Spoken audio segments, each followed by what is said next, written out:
In the scorched heart of the Arizona desert, where the sun hung like a merciless judge over the endless red earth, Elena Ramirez clutched the steering wheel of her battered pickup truck, her knuckles white as bone. It was 2015, and she was 32, a single mother fleeing the ghosts of Phoenix, debts that nipped at her heels, a job lost to automation, and a heart bruised by a love that had promised forever but delivered only silence. The radio crackled with static, spitting out fragments of a country song about lost highways, but Elena turned it off. She needed the quiet to think, to breathe, to figure out how she'd explain to her 7-year-old daughter, Sophia, why their new life in the dusty town of Window Rock meant trading concrete playgrounds for sagebrush and stars. As the truck rattled over a forgotten dirt road, a sudden cry pierced the air, not the howl of a coyote, but a human wail, raw and ancient, like the wind tearing through canyons.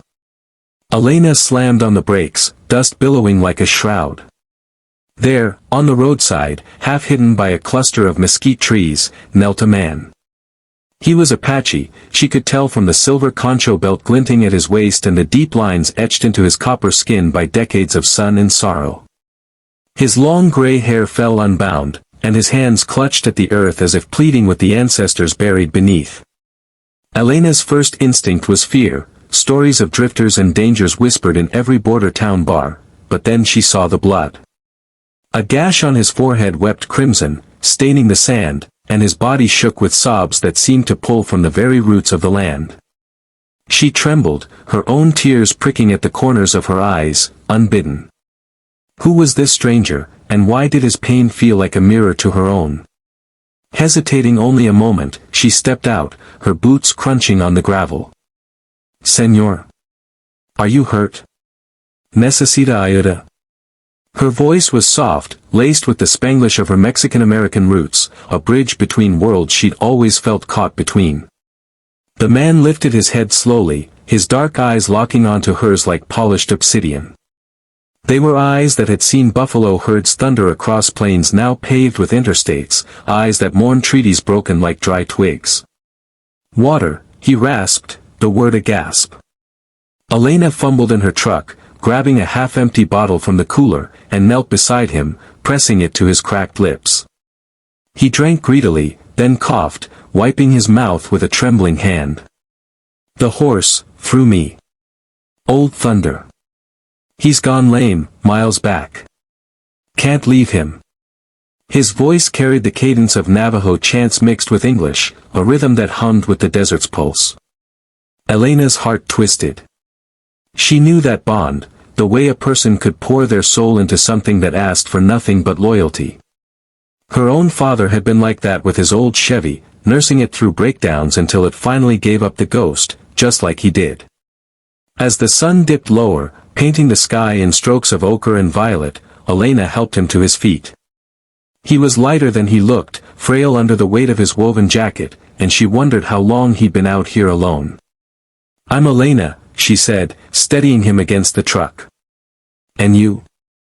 He paused, as if the question unearthed something long buried. "Joe. Joe Nez. But they call me Walking Wind." A faint smile cracked his lips, but it didn't reach his eyes. They drove back the way she'd come, the truck's engine groaning in sympathy, until they spotted the horse, a magnificent bay Mustang, piebald with age, lying in a shallow arroyo, its legs swollen and useless. Walking Wind slid from the cab with surprising grace, murmuring in Athabascan, words that flowed like a river over stones. Elena watched, transfixed, as he knelt by the animal, stroking its muzzle with hands that had once held a bow, now gentle as a father's touch. But here's where the world tilted. As Walking Wind examined the leg, his face crumpled, not in defeat, but in a quiet fury. "The mine," he whispered, gesturing to the hazy silhouette of a distant scar on the horizon, a sprawling copper operation that had crept closer each year, poisoning the water, fracturing the earth. "They're blasting," it spooked him. Broke his spirit and his bone. Elena followed his gaze, the pieces clicking like puzzle edges she'd ignored in her rush to escape. She'd heard the protests on the news, Navajo and Apache elders clashing with suits from the city, fighting for land that wasn't theirs to sell. But it had always felt distant, like someone else's war. Now, with the horse's labored breaths filling the silence, it crashed into her like a sandstorm. "I can't just leave him like this," Walking Wind said, his voice breaking. "But I can't carry him home. The vets, they charge what I don't have. And the young ones in the chapter house, they say it's just a horse. Move on." He turned to her then, his eyes searching hers, and in that moment, Elena felt the tremble again, not just in her hands, but in her core. Who was she to judge? Her own life was a lame horse, dragging her forward on borrowed time. That night, under a sky ablaze with the Milky Way, they camped by a flickering fire Elena built from scavenged juniper.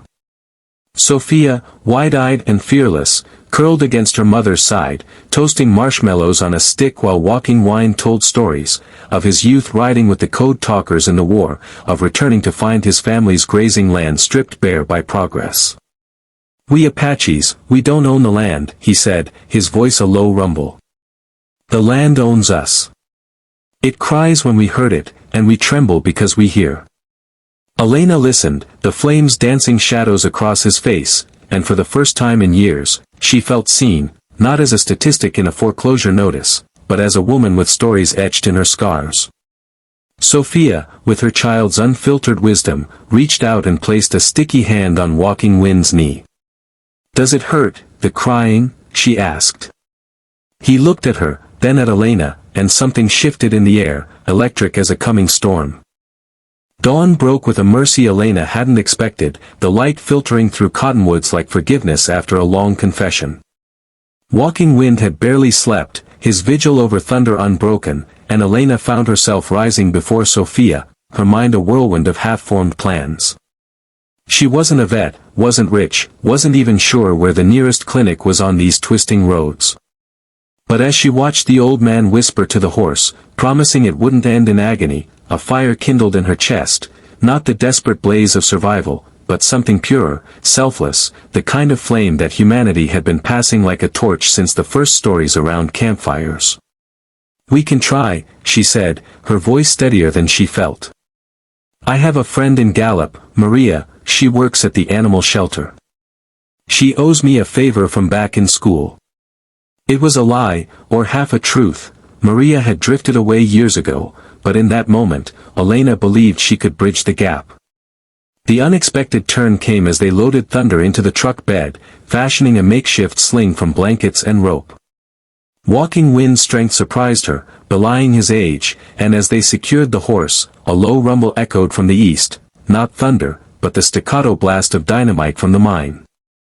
The ground shivered, and Thunder whinnied in terror, rearing against his bonds. Elena's heart pounded, visions of the beast breaking free flashing before her. But Walking Wind didn't flinch. He climbed into the bed, lying beside the horse, his body a shield, and began to sing. It wasn't English, wasn't Spanish, a haunting Apache lullaby, words weaving through the air like smoke from sweetgrass. "Hush now, brother of the wind," he crooned, his hand on the horse's flank. "The earth remembers your gallop across the mesas. It will carry you home." Elena froze, tears streaming unchecked, as the song worked its impossible magic. Thunder stilled, his breath sinking with the melody, and in that profound realization, Elena understood, words weren't just sounds, they were bridges, mending what machines tore asunder. The drive to Gallup was a test of wills, the truck straining under the weight, dust devils swirling like mischievous spirits. Sophia chattered from the cab, inventing tales of Apache warriors and desert queens, her innocence a balm against the heat. But as they crested a rise, the mine loomed larger, its machinery a mechanical beast devouring the horizon. Walking Wind, peering over the side, suddenly cried out, not in pain, but in anguish. "There! The surveyor, that's my grandson, Tahoma. They pay him to mark the graves for relocation." Elena glanced in the side mirror, spotting a young man in a hard hat, stake in hand, standing amid what looked like a cluster of weathered stones, ancestral markers, she realized with a chill. The pieces shattered into clarity, this wasn't just about a horse, it was the slow erasure of a people, one cry at a time. Walking Wind's voice cracked over the engine's roar. He thinks it's progress, Elena. Says the old ways are chains. But if we lose the stories, who are we? Pulling over at a gas station on the Reza's edge, Elena made the call to Maria, her words tumbling out in a rush. To her astonishment, Maria didn't hesitate. On my way, amiga. For you, always. While they waited, Walking Wind turned to Elena, his eyes fierce with a light she'd only glimpsed in firelight. Why do this? You're not of our blood. You could drive on, forget the old fool and his nag. She trembled again, the question stripping her bare. Because I've been the lame horse, she whispered. Forgotten, left to suffer. And someone, my abuela, stopped for me once. Gave me words that said I mattered. He nodded, then placed a hand on her shoulder, the weight of generations in his touch.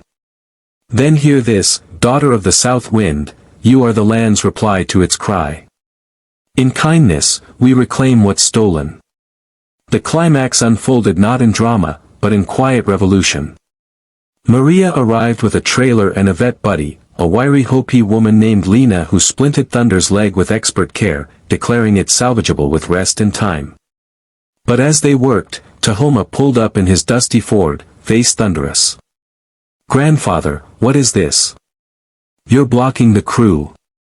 The air thickened, accusations flying like arrows, progress versus preservation, youth versus age. Elena, Sophia at her side, felt the tremble return, the world's fractures laid bare. Then Walking Wind stepped forward, his voice cutting through like a blade of light. Son of my heart, listen. This horse carried me when your father was in my arms. The land carried us all. But now it cries, poison in the wells, bones unearthed for copper that lines pockets, not homes. I don't ask you to quit, I ask you to remember. Speak for the silent. Let your words be the song that heals, not the stake that wounds. Tahoma's defiance cracked, tears carving tracks in the dust on his cheeks. He dropped the stake, embracing his grandfather with a sob that echoed the desert's own. In that act of compassion, a grandfather's selfless plea, Elena's unexpected generosity bridging strangers into family, the transformation rippled outward. Tahoma vowed to testify at the next council, his voice amplifying the elders. Thunder, loaded safely, nickered as if in approval. As the sun set once more, Elena drove toward Window Rock, Sophia asleep with dreams of heroes, Walking Wind's concho belt glinting in the rearview like a promise. He had given her his number, etched on a scrap of paper, for when the road cries out. Weeks later, letters poured in, Tahoma's petition gained traction, halting the mine's expansion, a small victory born of one horse's pain. Elena found work at the local school, teaching Spanglish stories to res kids, weaving Apache tales with her own. And in quiet moments, she'd recall that cry, that tremble, those words. In our humanity, we don't just survive the storms, we become the wind that carries hope across the divides. No matter where you roam, from the barrios of LA to the canyons of the Navajo Nation, kindness is the eternal fire. Light it, and watch the world change forever. Revolving Hearts Fire.